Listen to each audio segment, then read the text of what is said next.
What's happening, everybody? Welcome back to Game Day with Trey. Of course, this is your host, Trey, and today we're going to talk about this NBA playoff Round 2, Game 2 matchup between the Cleveland Cavaliers and the Boston Celtics. All right, so this game will be played at 7 p.m. East Coast time. The over-under did open up at 213, Boston minus 13. The over-under has since moved to 212.5 and Boston minus 13 still.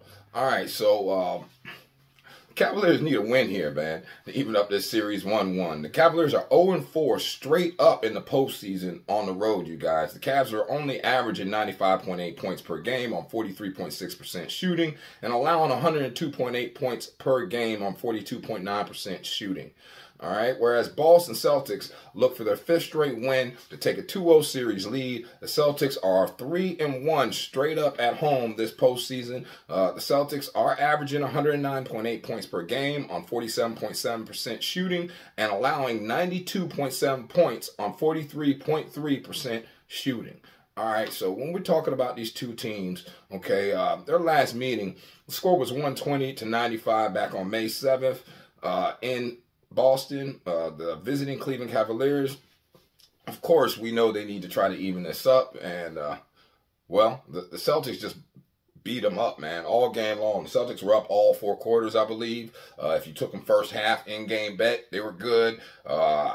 If you took them, like, this is a good game, guys, to pay attention to for in-game bets. And the reason I say it's a good game to pay attention to for in-game bets, because especially on the halftime bet, right now it's set at 7.5. If you are looking towards Boston, then you would probably want to try to get that 7, get a little bit lower than that 7.5. And if you're looking towards the Cavs, you want to get more than the 7.5 at halftime, if that suits you, you know. So that's something to always be paying attention to, especially in a game like this. Now, JB Bickerstaff did say this. Obviously, there's a lot of areas that we can improve on. Facing a team like Boston, I think it's good to be able to play them and see them, and then play them again, because you're not used to the speed and the pacing, the shooting, all those things, until you get up to speed on them. Especially coming up from a series where we just came from against Orlando, that was more of a half-court slugfest. We'll learn from it, and we'll be better on Thursday.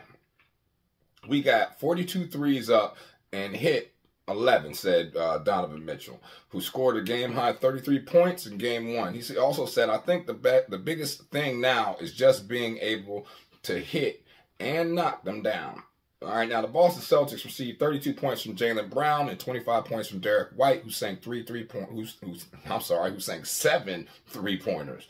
All right, now he's shooting 50% from 3 right now, by the way, just so y'all know, in the playoffs. Derek White said, I think the most important thing is to win. It doesn't matter if I score 0 or score however many points I scored on Tuesday. When we win, I'm doing enough. All right, now, Cleveland was held to 15 points in the second quarter and trailed 59-49 at halftime. Boston led by 15 points after 3 quarters and opened up the 4th quarter on a 10-2 run.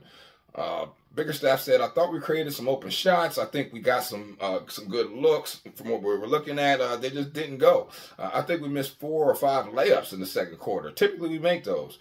We got some open threes from guys. We wanted to take them, and we'll make more of those as the series goes along. All right, now, Jaylen Brown said, anything can happen. We're just taking it one game at a time, and that's all we can control. And we try to come out and be harder and be the harder playing team. We stick to our agenda. We let the chips fall where they may, and it's going to be tough for a team to beat us 4 times. You know, but as long as we come out, we execute on both ends, and we're the harder playing team, I think we'll be fine. All right, so when you're looking at these two teams, you got to pay attention to the injury report. Right now, Jarrett Allen is still questionable with the ribs. He's dealing with the right rib contusion. It's uncertain if he will suit up. Of course, you know the usual suspects. Craig Porter, Dean Wade, and Ty Jerome are all out. Kristaps Porzingis, he is out of commission right now due to that right soleus strain, and he will remain sidelined until the latter part of May, guys. All right, and when you're talking about how these two teams have matched up the last 10 times they've been on the court, all right, last 10 times these two teams have been on the court,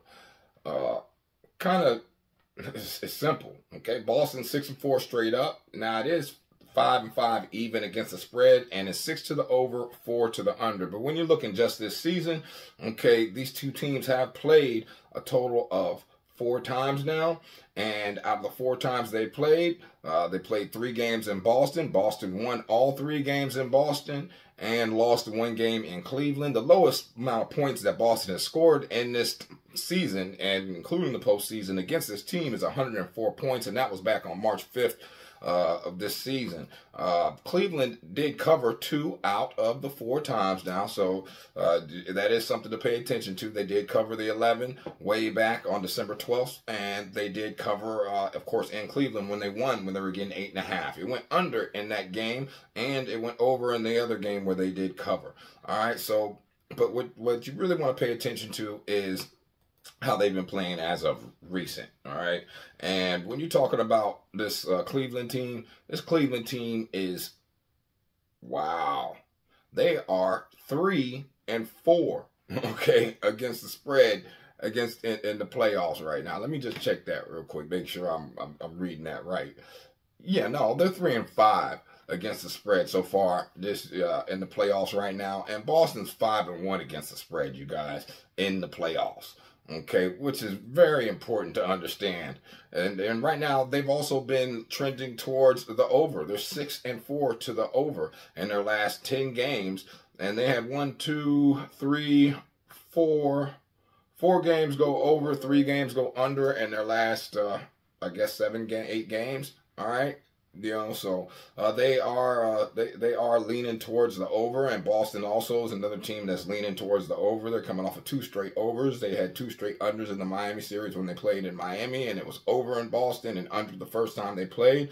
Boston also, like I said, in the playoffs, they are 5-1 against the spread right now. As a home team, we all know Boston kills it, 40-5 straight up, and Cleveland against as an away team is 22-23, so they are slightly under 500 on the road. As an away underdog, they are 8-17 straight up, whereas Boston is they're 40-5 straight up, all right, at home. And then when you look at as a away underdog, they are 10-15, all right, against the spread, whereas Boston as a home favorite is 25-18-2, and like I said, they're 5-1 in the playoffs, whereas Cleveland's coming in 3-5, man. All right, and when you look as over-unders as a home favorite, Boston is 25-20, 25 to the over, 20 to the under, whereas as an away underdog, Cleveland is 11 to the under and 11 to the over and 14 to the under. They are 4-4 in the playoffs. So 4 overs, 4 unders, whereas Boston is 3 overs and 3 unders in the playoffs right now. When you're looking at the way these two teams have been playing in the last 3 games, Cleveland's only averaging 99 points per game, hence why it went under that 99 in the last game. And they're giving up 105.7, whereas Boston's scoring 113.3 points per game and only giving up 89 points per game. Now, there's a major difference between Cleveland and Miami. Miami was without its best player. Cleveland has its best player, plus Cleveland does match up a little bit better on the size side of the game. They do have larger players, minus the fact that Jarrett Allen is out, and they do hit the boards pretty hard. So it's kind of a different matchup. But just look on the season, Boston on the season averaged 122.3 points per game at home. So they scored a complete 9 points per game better on the season. And Boston gives up scores 109 and gives up 110. So when you're looking at the team totals on this game, the team total was at Boston over 110.5. Now it's moved up to 112.5. I believe I got in at 110.5. And of course, the Cavaliers is still team total is sitting around 98, 99. If you want to get it at 105, you can get it at 105. I did not play that team total under just because it was so sketch last game, man. It was really close on the fact that it might not have even hit that. All right, like that was a close one on that end. So when you're talking about these two teams, all right, The Cavaliers have won 15 of their last 16 Eastern Conference semifinal games. The Celtics have lost 10 of their last 18 playoff games as home favorites following a win. The Celtics have failed to cover the spread in 6 of their last 7 games against the Central Division opponents that held winning records, and the Cavs have covered the spread in 4 of their last 5 games against the Celtics following a loss. Now, when you're talking about the Celtics have won each of their last 15 home games against Central Division opponents. The Cavs have lost each of their last 10 road games against teams that held a winning record. The Cavs have failed to cover the spread in each of their last 9 playoff games as underdogs. And the home team has covered the spread in 7 of the Cavs' last 8 games, guys.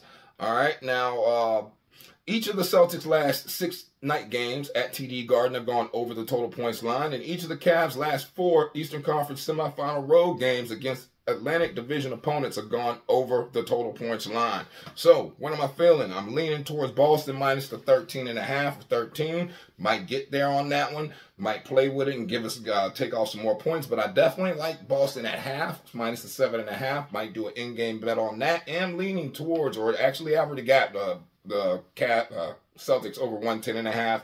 I could actually see them going over 112.5 too, though, guys. I could see that happening. I think they get to like 118, almost 120 today. Not sure about that about that Cavaliers team total, and I'm definitely not sure about the total points game where it's set at 212.5, just because the Cavs might come up short and might not get enough points. You know, I'm definitely more confident with Boston getting to their points total, but y'all let me know what y'all think in the comments. There will be another video coming later. I just got a whole bunch of stuff to do today, man. I hope that everything's been helping you guys. Of course, you've already seen my wins and how I've been doing against the spread as of late. Like I said, if you've been following me, you've been doing pretty good, you guys. Me personally, I am up 49 or 48 units total on the season, including the playoffs. But then if you look in the playoffs only, I am up right now, I want to say 19.5 units. So, you know, it is what it is. We're all trying to get to the money. I'm going to see y'all at the window. Y'all have a blessed day. Stay safe. Peace.